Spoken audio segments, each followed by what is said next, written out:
जिसने मन को जीत लिया है उसने समय से पहले ही परमात्मा को प्राप्त कर लिया है, क्योंकि उसने शांति प्राप्त कर ली है। वैसे मनुष्य के लिए सर्दी, गर्मी, सुख, दुख और मान अपमान एक जैसे ही होते हैं। सब मुश्किलें केवल बेहतरीन लोगों के हिस्से में ही आती, क्योंकि वही उन मुश्किलों को बेहतरीन तरीके से अंजाम देने की काबिलियत रखते हैं। आपके अपने विचार ही आपके लिए प्रेरणा के सबसे बड़े स्रोत हैं। पहले हमेशा बड़ा सोचें और खुद को जीतने के लिए प्रेरित करते रहें। कोई कुछ भी कहे, आप हमेशा अपने आप को शांत रखो, क्योंकि आपने देखा ही होगा कि सूरज कितनी भी गर्मी क्यों ना कर ले, सागर हमेशा शांत ही रहता है। जहां आपकी कोई कीमत ना हो तो वहां आपके लिए रुकना उचित नहीं होगा, चाहे वो किसी का घर ही क्यों ना हो या किसी का मन। जो अपने मन को नियंत्रित नहीं करता उनके लिए वही शत्रु के समान होता। जब कोई हाथ और साथ दोनों छोड़ देता है तो ये कुदरत किसी उंगली पकड़ने वाले को अवश्य ही भेज देता है। उन्हीं का नाम है कान्हा। दुनिया के नजर में जीतने वाला असल में विजेता नहीं होता, बल्कि विजेता तो वो होता है जो ये जानता है कि किन रिश्तों के सामने कब और कहां हारना है। हे अर्जुन, व्यक्ति जो चाहे बन सकता है यदि वो लगातार उस लक्ष्य पर अपना ध्यान केंद्रित करता है। वक्त से पहले मिली चीज अपना मूल्य खो देती है और वक्त के बाद मिली चीज अपना मूल्य। जो लोग अपनी बुद्धि को खोकर भावनाओं में खो जाते हैं उसे तो कोई भी आसानी से मूर्ख बना सकता है। और जिस प्रकार जल में तैरती नाव को तूफान उसे अपने ऐच्छिक लक्ष्य से दूर ले जाता है, ठीक उसी तरह इंद्रिय सुख भी मनुष्य को उसे अपने रास्ते से दूर ले जाता है।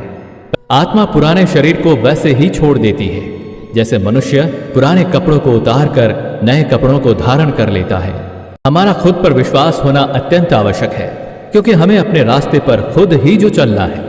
आपका विश्वास एक पर्वत को भी खिसका सकता है, लेकिन आपका संदेह एक नए समस्या रूपी पर्वत का निर्माण कर सकता है।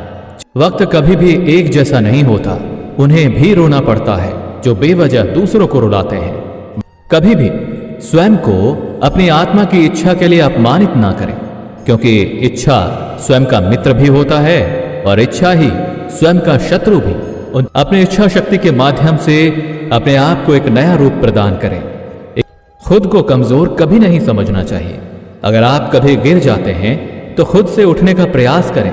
अपने दुखों के लिए संसार को दोषी मत ठहराओ। अपने मन को ही परिवर्तित करें, तभी आपके दुखों का अंत हो पाएगा। पूरी निष्ठा से अपना कर्म और अपना कर्तव्य निभाओ और सारा कुछ मुझ पर छोड़ दो।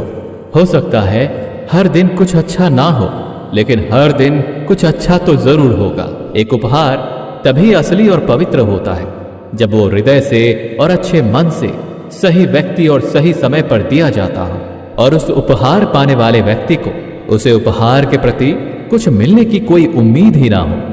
जब समय न्याय करता है तो फिर गवाहों की आवश्यकता नहीं पड़ती। रोना बंद करो और अपनी तकलीफों से खुद ही लड़ना सीखो, क्योंकि साथ देने वाले भी शमशान से आगे नहीं जाते। धैर्य रखें। कभी कभी आपको जीवन में सबसे अच्छा पाने के लिए अपने जीवन के सबसे बुरे दिनों से गुजरना ही पड़ता है। उदय किसी का भी अचानक नहीं होता। तुम ही देख लो, सूरज का उदय भी धीरे धीरे ही होता है और ऊपर को चढ़ता है। श्री कृष्ण कहते हैं, हे अर्जुन, चाहे जो कोई भी हो, वो जिस किसी भी देवता की पूजा पूरे विश्वास के साथ करने की मनोकामना रखता है, तब मैं उसका विश्वास उसी देवता में दृढ़ कर देता हूं। धैर्य और तपस्या जिसमें है वही संसार को प्रकाशित कर सकता है। श्री कृष्ण कहते हैं, हे अर्जुन, स्वर्ग प्राप्त करने और वहां कई वर्षों तक रहने के पश्चात एक असफल योगी का दोबारा से एक पवित्र और समृद्ध कुटुंब या परिवार या खानदान में जन्म होता है। सुंदरता आपकी दृष्टिकोण में होती है, क्योंकि किसी को कीचड़ में खिला कमल भी अच्छा लगता है तो वहीं किसी को चांद में भी दाग नजर आता है। आशा किसी की भी ना रखो, क्योंकि सेवा का सही मूल्य ईश्वर ही देते हैं। शब्द उतने ही मात्रा में बाहर निकलने चाहिए जितने कि हम वापस लेने के काबिल हो और खुद को तकलीफ ना हो।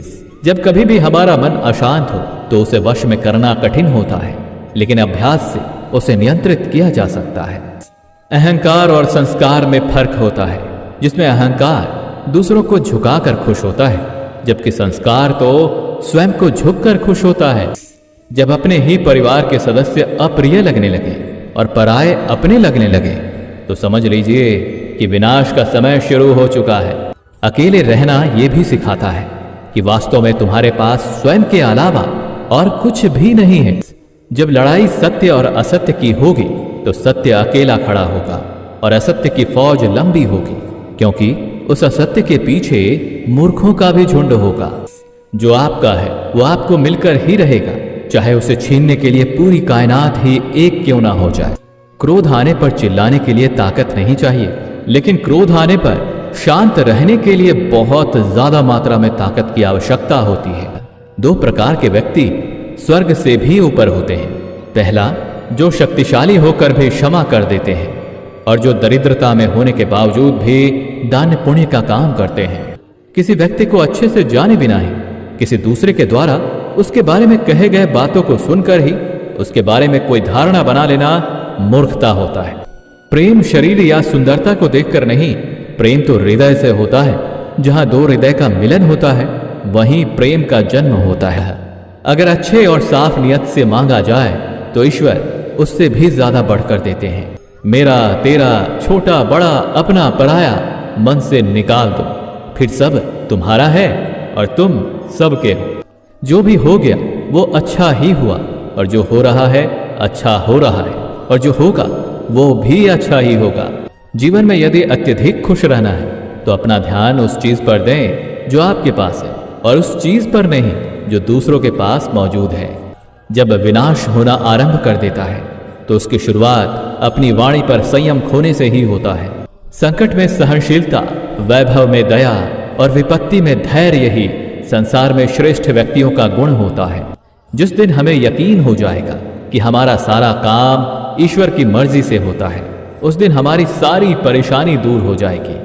जो भी अच्छा लगे उसे ग्रहण करो और जो बुरा लगे उसका त्याग कर दो, फिर चाहे वो विचार, कर्म या कोई मनुष्य ही क्यों ना हो। जो भी व्यक्ति स्पष्ट और सीधी बात करता है उसकी वाणी भले ही कठोर हो, लेकिन वो कभी भी किसी के साथ छल नहीं करता। किसी नाव में छेद छोटा हो या बड़ा, वो नाव को डुबो ही देता है। ठीक वैसे ही खुद में मौजूद बुराई छोटी हो या बड़ी हो, हमेशा विनाश का कारण ही बनती है। परिवार और समाज बर्बाद होने लगता है जब समझदार मौन हो जाते हैं और नासमझ बोलने लगते हैं। जो दान बिना सत्कार के लिए किसी ऐसे व्यक्ति को दिया जाता है जो उस दान को पाने वाला कुपात्र है, तो उस दान को तमस दान कहा जाता है। जीवन में सब कुछ खत्म हो गया ऐसा कुछ भी नहीं, क्योंकि हमेशा एक नई शुरुआत हमारा इंतजार कर रही होती है।